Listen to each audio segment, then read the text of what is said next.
next section, we're talking about the Indian mid-size and the startup lens, right? So why do mid-size businesses often struggle with transformation despite agility advantages over large corporations? I think one mistake the Indian businesses, mid-sized businesses particularly make is they ask the wrong questions when they go through the transformation journey. Right. See, I'll give you an example on capability development.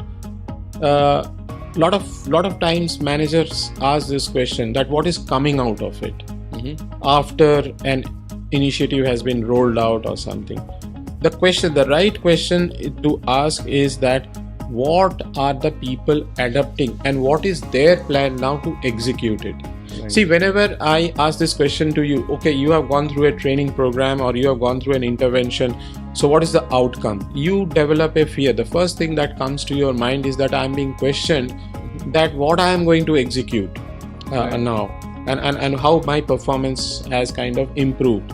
So there is an anxiety that gets built up. So people go into a mode of silence instead of talking more or kind of becoming part of that journey. The question that managers should ask, they should play an enabler role and they should say that how can I help you to execute what you have learned? See, two questions, but very different emotional and psychological reaction to how the person would perceive the entire journey. And that's where they fail, because in the pressure, if you try to create a pressure or fear, the outcome of that is people will go into a shell, because transformation by itself, you are trying to change, right? And change, people must adapt.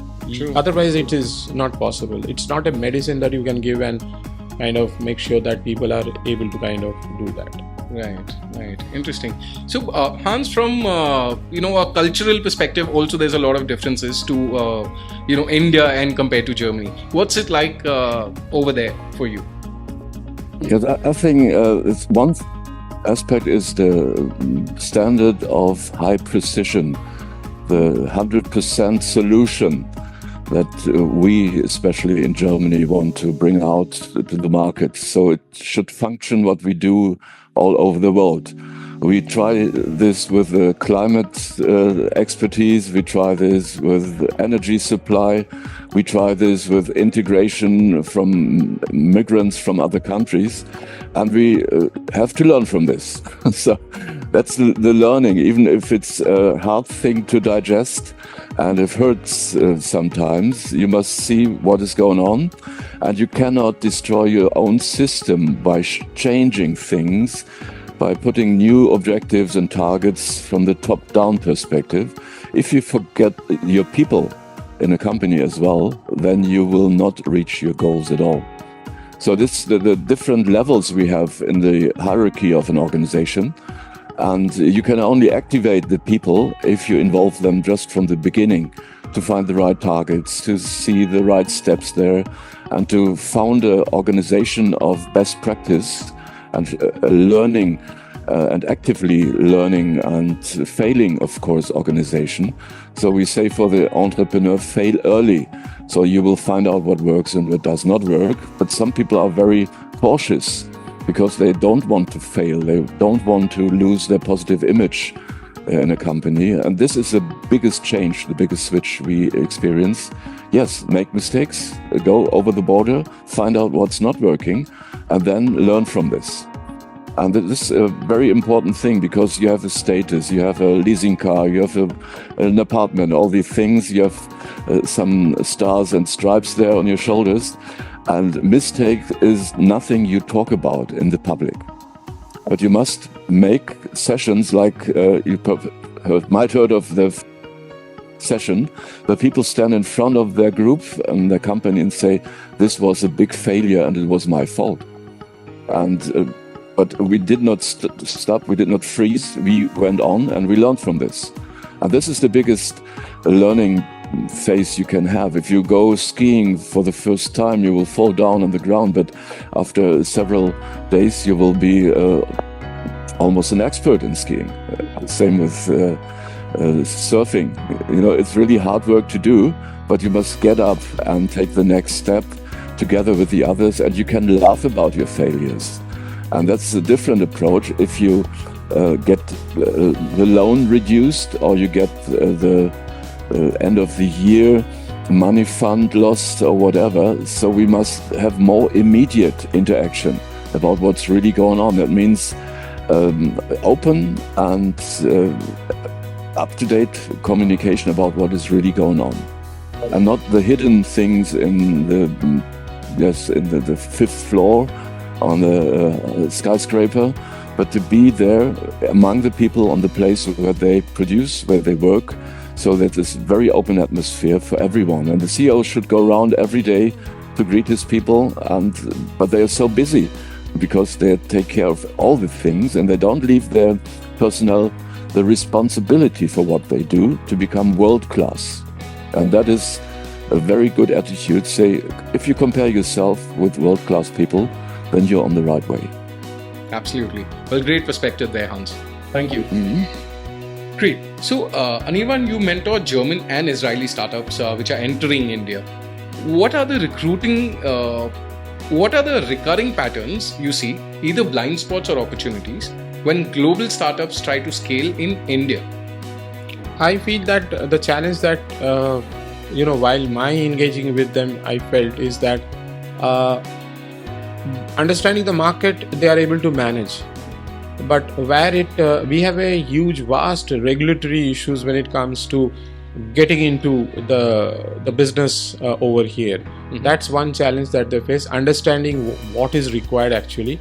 And even more complex issue is to kind of hire people over here and manage them, because culturally this kind of engagement has to the people have to be developed for that. So people issues are very important, and I'll give you a very specific example. The Israeli startups, when they were planning to come in India and they were looking for partners also. And the regulatory issues aside, what challenge they found is that the way we communicate our issues and how forthrightly, and Hans said something very significant, how we see failure and how do we openly admit in a very transparent way what can be done or what cannot be done. Right. So see, for example, we are holding this podcast virtually and all. We have to be very clear in questions, answering and all. Only then it can work. Same way in the business also. The trust factor either develops or falters in a very short span of time, because if the communication is not clear. And these are very small issues if you look at it. Right. But then that is not translating into business. True. And I think we have to also understand that we are a country which is evolving at this point of time in terms of our engagement with the West and how we do business. A lot of people who are passing out, they have never been groomed and developed, and they have never been mentored on all these issues. So if we can mitigate this 30-35% issues, that can be a huge boost for business over here. True. And this is not only the startups that I encountered with Israeli startups or German startups. Right. This is, I've seen that it's a very big perennial problem, our communication styles and our interaction styles. Right. When I was working with IBM, the Americans used to give very feedback often that, in meetings and all, we have seen that your team members do not talk so openly and transparently with us as we are talking. Now it's very important to socially engage also, to develop that connect, so that people can open up and answer questions and give, because communication is the fundamental key to any business transaction. Absolutely. Interesting perspective. Hans, from the European lens, what unique strengths or weaknesses do you see in Indian startups compared to our European counterparts? Yes, I think it's a different thing. One first thing is that you look different, and people have a security problem because they cannot trust other colored people, perhaps.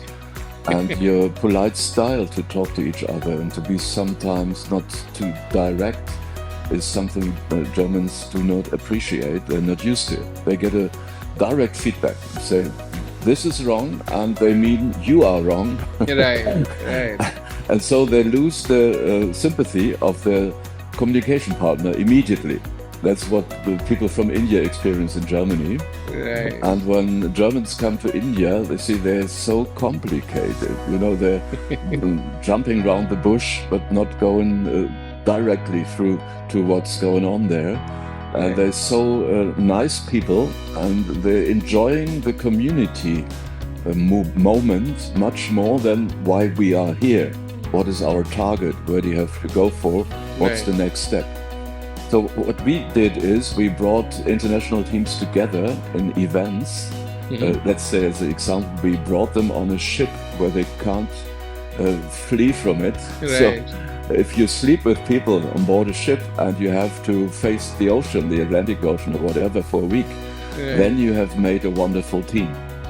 Or you do something on top of the communication. You say, if you were a samurai from Japan, how would you approach each other? Decision making.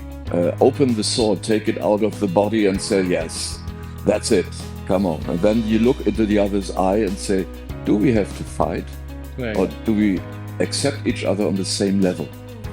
And I think it's from historical background, perhaps, or from non-experience or from bad experience from people, that they have their bias and their prejudices in memory or just in imagination. So you might find real moments where you meet, where you visit the families, where you exchange music. I just had a group of Boston Consulting people from all over Europe, and they brought their special music from Christmas with them. So we could listen to the sounds. And then we had the celebration of the New Year's Eve, and then they brought the most danceable song from their culture with them. So we could see them really interacting, and we had this wonderful biodancer contact, get in contact with the body and the mind and the whole problem at the same time. But this is a courageous approach. It's not about knowledge and about brain. It's about, say the hormones. It's about trust. It's about emotions. And if you bring this together, then everything will be fine. Right. So what you're saying is the people aspect needs to be addressed first, and then everything can be addressed accordingly. Interesting perspective. You have to find a way of trustful cooperation, and that means that the moments of shame must disappear. And the feeling of superiorness or low level must disappear as well. True. So who's a third world country? It depends on your perspective. So I look at the politicians like Mahatma Gandhi. I think they had already a very developed state of mind. And if I look at some German politicians like Mr. Schmidt, he was very developed as well. And he said, yes, we cannot look into the future, because whenever you have your perceptions and your expectations concerning the future, it will become very difficult. So you must be in the here and now. Right. Interesting perspective again.